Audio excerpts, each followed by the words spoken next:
Welcome to Small Business University Online, powered by Small Business Expo, America's biggest business trade show and conference. We want to extend a very special thank you to AT&T Business for supporting small business and being our presenting sponsor. Please be sure to check out our complete webinar schedule and all on-demand recordings from previous webinars on smallbusinessuniversity.online. All of our webinars are free and full of incredible information to help you grow your business. This webinar is being recorded and will be made available within 24 hours on smallbusinessuniversity.online. At this time, we are turning the public chat feature off for the presentation. We will reopen the public chat window closer to the end so that you can post your questions for our presenter to answer during the open Q&A portion. And now, I'm very excited to introduce today's webinar. Please take it away. Hey everybody, how are we doing? Steve Fredlund here. Glad that you are in this session. This is community building your way to breakthrough. That is what we've called this. Really what this is all about is about looking at your leadership through a different lens. All right, everybody that I talk to, I'm a business coach, and everybody that I talk to wants breakthrough in their small business. And so we're always looking at their leadership. And this webinar is really about looking at it from a different lens, looking at it through the lens that maybe allows you to create more natural, more organic engagement with your employees, with your vendors, with your clients, with the community, whoever it is that you need more engagement from. And by creating more engagement, it starts to create momentum. It starts to create more ownership. It starts to create a movement. And that thing ultimately results in creating breakthrough. And so I want to look at this from the lens of building community to increase engagement, which ultimately gets you to that breakthrough. So I am going to share my screen here. And then we are going to get started on this deal. All right, so thanks for jumping in there. I know a couple of you, at least I saw from Texas. I know we got the New York moderator. I'm from Minnesota, so hopefully we got folks from all over the place. But first of all, let's start with thinking about our own engagement, right? Each of us are engaged in different things, and we're not engaged in different things. So let's think about some of the things that we know about our own personal engagement. One of the things that we know is that the wrong situation crushes our engagement, right? Think about those things that you are engaged with or that you used to be engaged with that you sort of stepped away from. Sometimes it's because you're in the wrong situation. I think about my own case of being in the corporate world. I worked as an actuary, investment analytical person for about 30 years or so. In my last job in the corporate world, I was extremely engaged. I was able to start a new function called workforce analytics inside of human resources. I went global. I got offered a global role. Like, I loved the job. I loved the people. I loved everything about it. And then when they went global, they said, hey, we're going to put you in this open office workspace environment. Now, if you don't know what that is, here's a picture. It's not my workspace, but it was something similar to this. If you know anything about that, and if you know anything about analytical introvert actuaries, this is not a good fit. And so it was a bad environment. To give you an idea, and again, I loved all of these people, but one of them was kind of our sales guy. He'd have the headset on. He'd be on the phone basically all day, but he'd walk around the office with the tennis ball. And he would throw it, and it would hit the floor, then it would hit the wall, then he'd catch it. And so he'd walk around a space like this, kind of floor, wall, catch, floor, wall, catch, floor, wall, catch, as he's talking. And I'm like trying to focus on my analytical stuff. We had somebody else who was more of our administrative support person, and she would be on the computer, but she was learning German. And so she'd be over in her workspace on a headphone, repeating German words over and over again, trying to learn the language while she worked. And so I've got the floor, wall, catch, speaking Deutsch on the phone, on her headset. And then my boss was a big fan of opera music, and he had an actual record player in this open office space, and he would turn that on. And so we'd have all this stuff going on, the opera music, the German, the floor wall catch. They had a cappuccino machine, and it was kind of the place to be, right? Super cool. Well, for me, it was a disaster. And as much as I loved the job, loved the people, the environment just crushed me. And I was no longer able to engage. I went from fully engaged and in to totally disengaged. And frankly, within just a few weeks, I ended up leaving the company because it wouldn't work. And so we know that the wrong situation crushes engagement, but we also know that the right situation builds our own personal engagement. Think about those things that you're involved with. When you are in the right situation, how engaged you get, whether that's with a business, whether it's with a nonprofit, with a hobby group, whatever it is. When you are in the right situation, it just increases your engagement. You feel excited to be part of that thing. One of the things I do, a few years ago, I started a podcast called Rec Poker. It's for recreational poker players, and it's grown into a global community of poker learning and those sorts of things. But one of the things that I set out from the beginning is this is going to be a vibrant and encouraging poker learning community. And what that means is we don't put up with anything that's anti-community. Now, that means I've kicked people out that were paying members. I've kicked them out. I've kicked other people out. But what happens is the people that are left behind and the people that find us who are looking for a positive, rich community experience are so excited because everywhere else they've gone, it's been infiltrated by these anti-community people. And so we have created an environment for people that want positive relationships and learning the game together in a fun environment. And that's the right situation. And what happens is it builds this engagement from people. People are buying merchandise like crazy. They're wearing our patch. They're promoting our podcast. And I'm not paying them to do it. They're doing it because they are so engaged because it's the right situation for them. So we know that the right situation also builds our engagement. Now let's think about engagement from the perspective of a business. Now this could be your small business, your nonprofit, it could be a large business.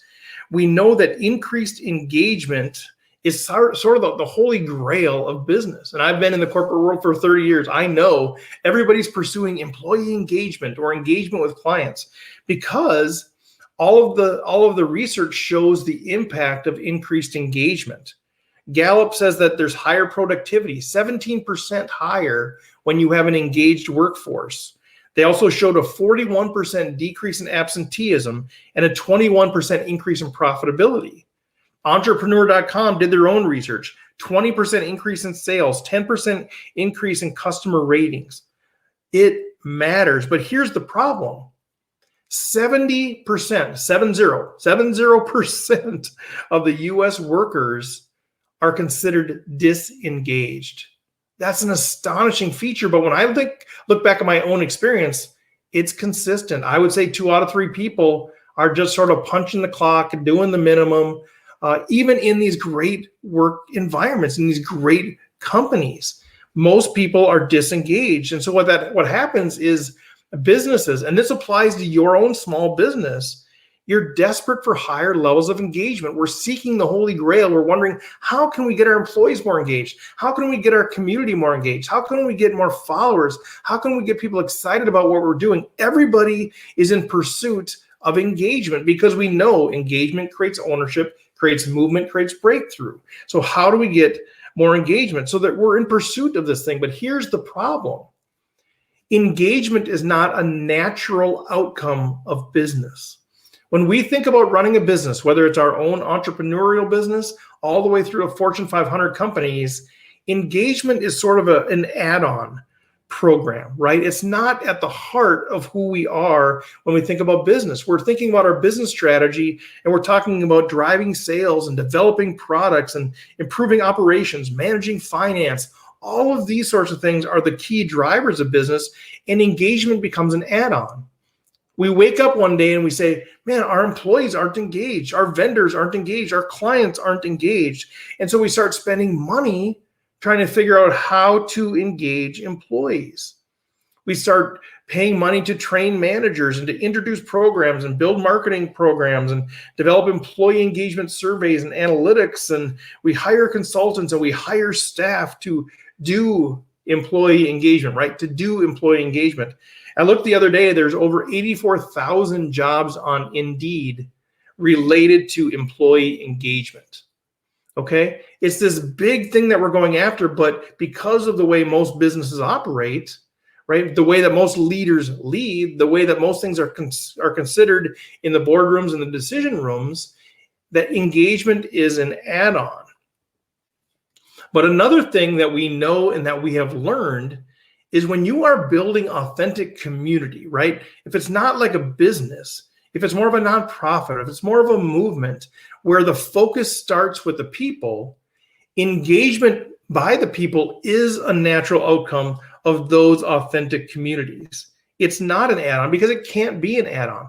Everything is about the people. And this is one of the things about nonprofit leadership that I talk about a lot, is that when you are a nonprofit leader, you don't have the stick or the carrot of financial gain, right? You are leading by vision. You are leading by engagement. You are leading by ownership and collaboration. And you're forced to do this sort of work here. And so when you are building a movement, when you are building a vibrant community, the focus is on the people. It doesn't start with what can be bought or what can be sold or who will buy it and who will sell it or how to automate it or how to increase organizational, operational effectiveness. It starts with the people. And when you start with the people, you have to focus on getting them engaged. And when you focus on getting them engaged, it creates ownership. It creates movement. It creates momentum. It creates breakthrough. Deep ownership naturally results in the we approach. I think about one of the things that I've started, one of the communities I built is called Our Response. Back in the mid-2000s, I was concerned about AIDS in Africa. And so I started getting involved individually, which my natural bent is to create a community, to create a movement out of this thing. And so in 2009, launched Our Response, which is really about helping East Central Minnesota respond to global poverty, disease, and suffering. And over the past 12 years, we've never had paid staff. We've never had any overhead. We've never had any major donors, but we've raised $3 million out of rural East Central Minnesota for this effort, primarily because of ownership and engagement. And I listed here on the screen a lot of the activities that we did. And the reason I put them out here is because I didn't have hardly anything to do with any of these things. These are people that were part of this movement that raised their hand and said, hey, you know what we should do? And I'm like, yes, I know I've arrived when they say we, right? When they say, you know what we should do? And we say, yeah, run with it. And so we started doing water walks where we would go to the area schools and talk a little bit to the classes about the impact of clean water and the water situation in Africa.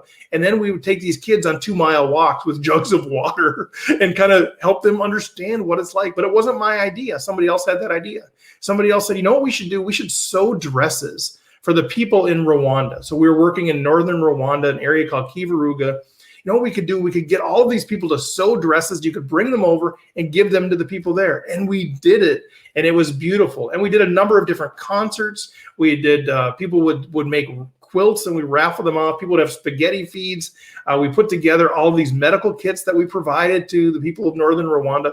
It was all beautiful. And my point in that is that came from the bottom up. That wasn't like a top-down board decision. It came out of ownership. It came out of engagement, people wanting to be part of something bigger than themselves and contribute in a powerful and effective way. And so engagement is a natural outcome of authentic community. Something else that we know that people naturally flow toward community. Even in the divisive world that we live in right now, people are trying to belong to one thing or another. We want to belong. We want to be part of a community. We want to be part of something bigger than ourselves. Engagement ultimately is just a symptom. It's a symptom of vibrant community, but it really is all about belonging. When you feel like you belong, then you engage. We all want to feel valued. We all want to feel like we belong. We all want to be part of something bigger than ourselves. And I think of the words of Radha Agrawal, who wrote the book Belong. They said that belonging is the opposite of loneliness. It's a feeling of home. It's a feeling of I can exhale here and be fully myself without any judgment or insecurity. We want to belong.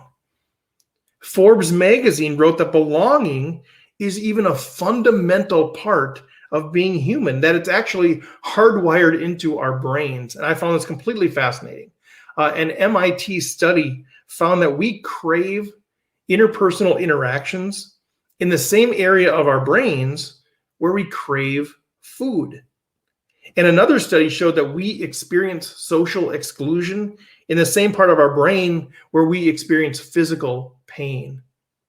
This is hardwired into us. We want to belong in the same way that we crave food, and we hate missing out in the same way that we hate physical pain. That's how deeply we feel this thing. We want to belong, and so we look for communities that give this to us. And this is true of as a small business owner or a manager, a nonprofit leader, whatever your role is. This is true of your current clients, your current vendors, your partners, your staff, but it's also true of your potential clients and vendors and staff and partners. People are out there searching for communities where they can truly belong. And when they find that community, they will engage and they will become significant contributors to helping it grow. And as we've dug into this and we looked, okay, what is the impact of building community? What we have found is that actually the most successful business leaders are building engagement by building effective, vibrant community where people can belong. When you build things like you build community, it translates into business success. It translates into nonprofit impact. I looked into companies like Apple and Google and Harley Davidson with their Harley owners group called HOG. And I looked at Nordstrom's. These are companies that are not just building these flaky little online communities. They're actually truly trying to build community. And what's happening is they're seeing ownership, momentum, and breakthrough. Inc. magazine did a study of 300,000 leaders, and they found the top 10 traits for success. Many of them pointed at engagement and community. And this is something I've been doing for 30 years. Like, I didn't even call myself a community builder. I didn't know. I just knew I had a very eclectic life, did a ton of different things. And as I surrounded myself with the people that I really trust the most a couple of years ago, I said, what is the common theme between all of this weird stuff that I've been doing? Like, I've started and run a number of podcasts. I've done the Fortune 500 stuff. I've started nonprofits. I've led nonprofits. I've been on boards. I've started all these other different communities. What is going on? And ultimately, I'm a community builder. That is what my real push and passion is in life. And so now I'm working with others, trying to help them understand the principles of building community, because it impacts in a real way no matter what they're involved with, whether it's a nonprofit, business, community, or whatever. And what happens is that creates vibrancy. When you start viewing your organization like a community and you start building it like a community in conjunction with all of the other things that you're doing with your business planning, strategic planning, your pricing, your product development, all of those things, what happens is you start seeing an increase in engagement. And you start seeing an increase in ownership, and you start seeing more momentum, and ultimately you start seeing breakthrough. And we are even seeing this at the city level. I'm working with cities and counties to help them develop a vibrant vision for their community, and then to start communicating in a way that talks about it as a community, that talks about having people belong to this bigger vision, be part of something bigger than themselves. And we're seeing transformation. So if you can do it at the city level, I think you can do it in your micro enterprise that you have as well. And so as part of that, there's some real framework fundamentals that go into how do you build a powerful and effective and a vibrant community. And we don't have time to talk about all of those. You'll see there's overlap, obviously, with how you build a successful business. But the thing is, the lens is shifted. The perspective is shifted a little bit. You need a clear and compelling vision. You need aligned strategies. You need to find the right people. And I can't I guess I can't emphasize that enough, right? You need the right people. I actually did a TED Talk called Get the Right Peeps in Your Jeep. It's all about surrounding yourself with the right people. And this is huge in community building. You need to create greater ownership, which is ultimately what we're talking about here, about creating engagement to lead to ownership. You need a culture of authenticity. And now what I'm talking about here is not sort of the jargon right now is an authentic leader. And I think that's good. We want authentic leaders. What I'm talking about here, though, is a culture of authenticity. It's an organizational culture that says anybody has the right to say, hey, is that decision lined up with our vision? Everybody knows what the vision is. And everybody has the freedom to say, I don't think this is aligned with the vision. And what this does is it really creates a safety net for our organizations. If we start getting 1 or 2 degrees off, and nobody corrects us, nobody challenges us, we're going to go 100 miles and we're going to be way off from where we're trying to go. But if we have set a culture that allows people to authentically buy in and own and engage with the vision to the point where they say, I don't think this is the right direction, and we are humble enough to actually look at that and say, is it not? It becomes a safety net to make sure that we don't get too far off. So culture of authenticity is huge, collaboration is huge, and wrapping all of it up is intentionality. Business, as you guys know, you don't just build it and they will come. That's not how business works, right? We need to be intentional about each element of this thing, but we also need to be intentional about building community. One thing specifically I want to talk about is one of the most important traits for a community building leader. Now we're kind of really getting into what can you do as a leader to help you shift your paradigm a little bit, to start creating greater engagement, greater movement, and ultimately greater breakthrough. But one of the most important traits that you can have, in my opinion, based on all of these years of doing all these different things, is to develop a collective we mindset. This is absolutely one of the greatest insights that I've learned from all of my years of eclectic experience, including what I learned firsthand over in Rwanda, Africa. And so I've got a couple of pictures up here of different water projects that we have been involved with over there. And if you've never seen a video of a new water source being opened in a place that hasn't had clean water, go to YouTube and check it out. It'll bring you to tears. But this is actually the top left is the project I'm referring to. I believe it was 2011, the trip that we took there. We opened up this natural spring that was there, and now this area had access to clean water. And I know if you've never been there, you just hear all these things that sound like cliches, but they're true. So these folks all lived on the side of the mountain up in northern Rwanda, the land of 1,000 hills. And they would have to walk 1.5 hours to 2 hours one way to get water from a standing area. So it wasn't even clean water. It was stagnant, dirty water, but that's what they would do. And primarily the kids would do this. They'd walk the 1.5 hours, 2 hours, get the water, come back, do that a couple times a day. And they weren't going to school. They were getting sick, all kinds of problems, as you can imagine. With this new water source, they can now just go 20 minutes down the side of the mountain, get the water, and walk back up the mountain. Now, so it's not quite as good as you and I just going to the bathroom and turning on the faucet, but it's pretty good, quite an improvement. 40-minute round trip, plus it's clean water. So it's miraculous to them, right? So as we talk to these people, there's still a ton of issues, right? These are people that I got to know very well over all of my trips there. And I knew that they were struggling with malnutrition. The kids were eating once or twice a week. And when they were, it was just basically just eating cassava, which is just potatoes, no balanced diet of any kind. AIDS was still running rampant in that area. Soil erosion, education, female empowerment, all kinds of issues. And so after this clean water source was opened, I asked them, I said, what do you need next? What's the next most important thing for you that we could help with? The answer they gave me was, we need our friends on the other side of the mountain to have access to clean water. I was so shook up. I was, for one of the few times in my life, I was pretty speechless. Wait, now your kids are dying of AIDS. They're not eating. They're all stunted at birth. All of these other issues are going on. And you're not telling me what you need next. You're saying what you need next is your friends on the other side of the mountain to have clean water. What I realized from that is the collective we mentality. They didn't want to take the next step without their friends getting clean water because it's a collective we, right? Chain is as strong as its weakest link kind of stuff. And that just stirred me. And it really answered that question that I've had whenever I go to sub-Saharan Africa. I go, how are these people in such great relationships? Why is community so strong? Why is there such an ethos of just caring for one another?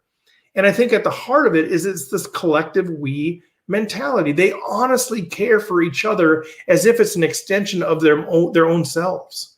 And so this collective we mentality is what builds great community. It's what builds engagement. It's what builds a vision and relationships and ultimately fulfillment in our lives.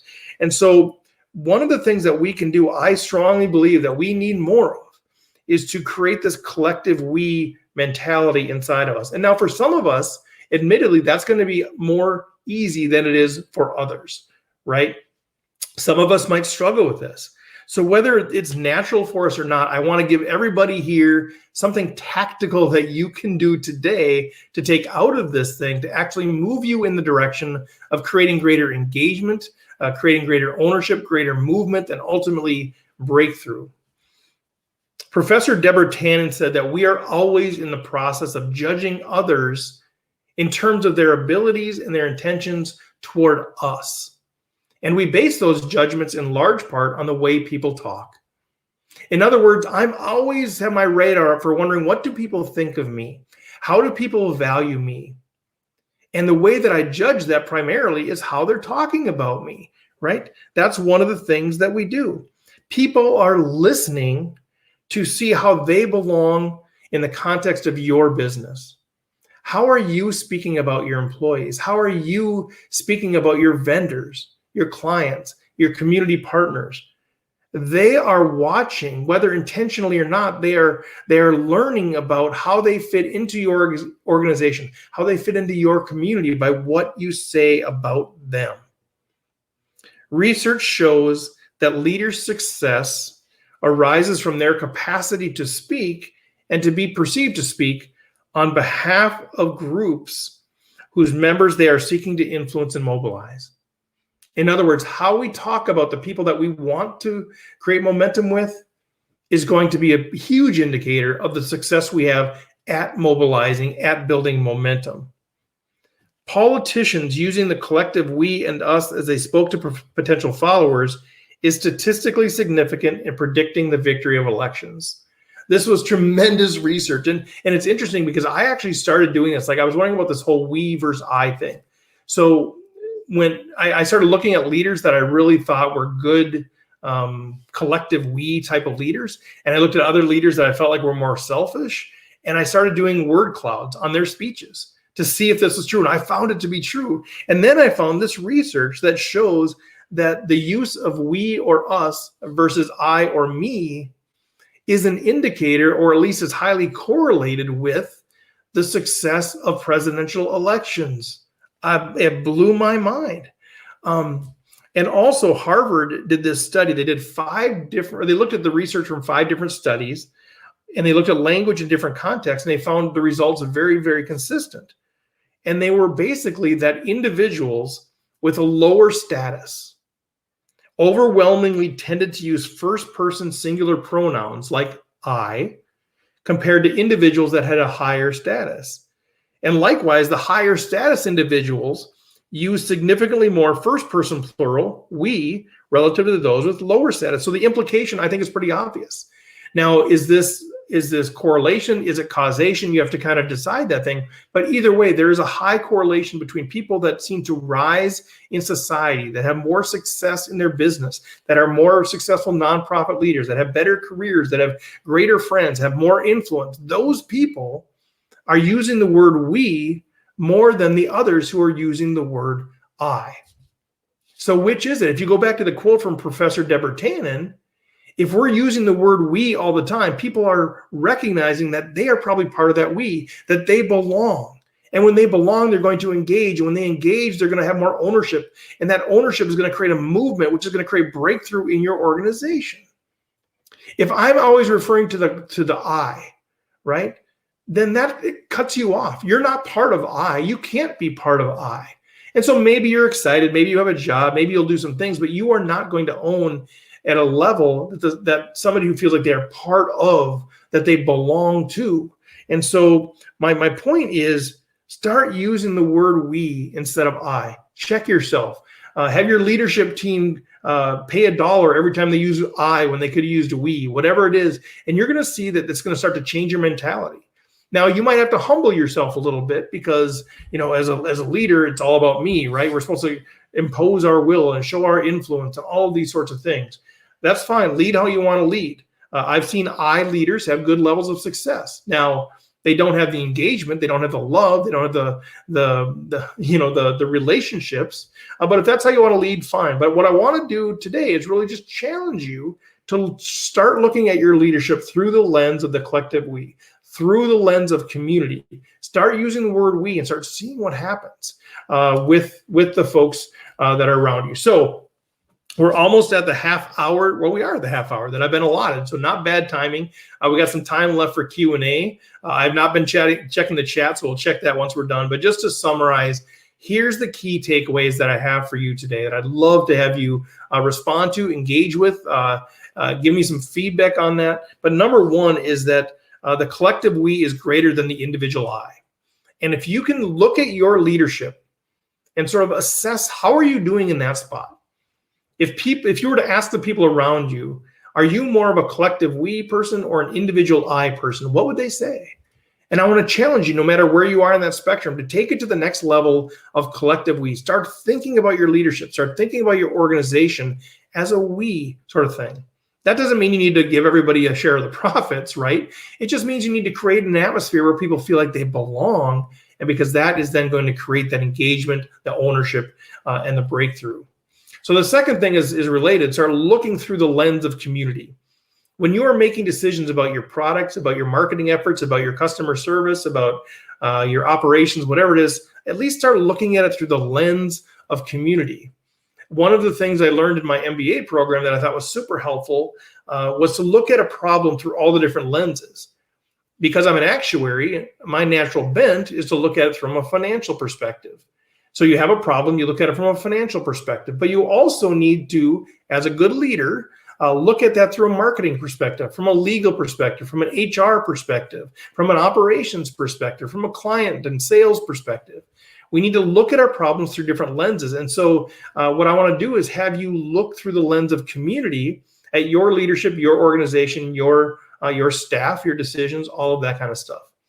The third thing is to be intentional about creating opportunities to belong, whether that's for your staff, your community, your clients, your vendors, whoever it is. Are there things that you can do to help them feel and help them actually belong to it?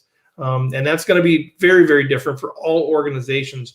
But as I mentioned with sort of the nonprofit work we did, when we created those environments, when we had concerts, when we built kits, when we had spaghetti feeds, some of that wasn't going to raise a lot of money, but it created community. And what happened is when people engaged in that, they started belonging to that. They started telling other people about what they belong to. They started inviting other people to what they belong to. And the thing just grew exponentially as a result. And then the fourth thing is just the real one tangible thing I want to encourage you to do. Start saying we more often. All right.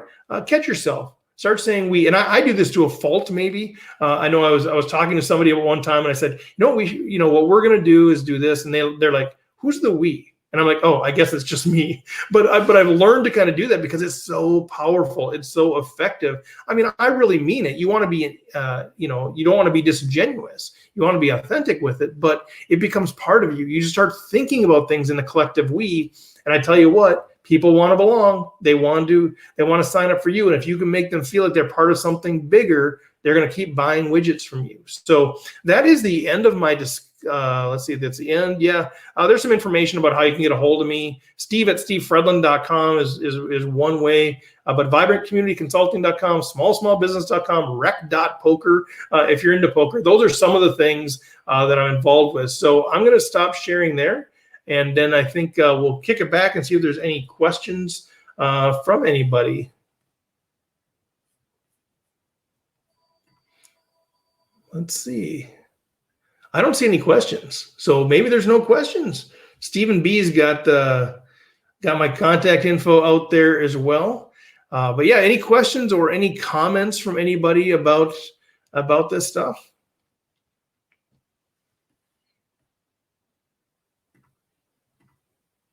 I am an absolute open book. So you can ask me anything about the material or about my background, or if you want to share about your background, your experience with community, all of it, man. I'm an open book. And frankly, I really don't even like presenting that much because it's just me talking. I'd much rather have a conversation. So if there's anything out there, let me know. Otherwise, I'm okay to give time back too, Stephen B. If there's no comments or questions, that is perfectly fine with me as well. I'm scouring the chat.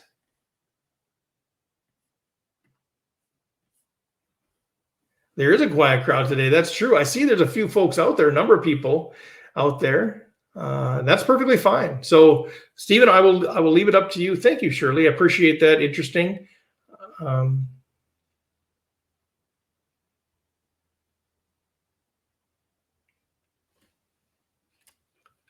All right, that sounds good to me. Let's wrap it up then. Stephen B, do you need to do any sort of logistical things or share anything with anybody, or should I just end it right there?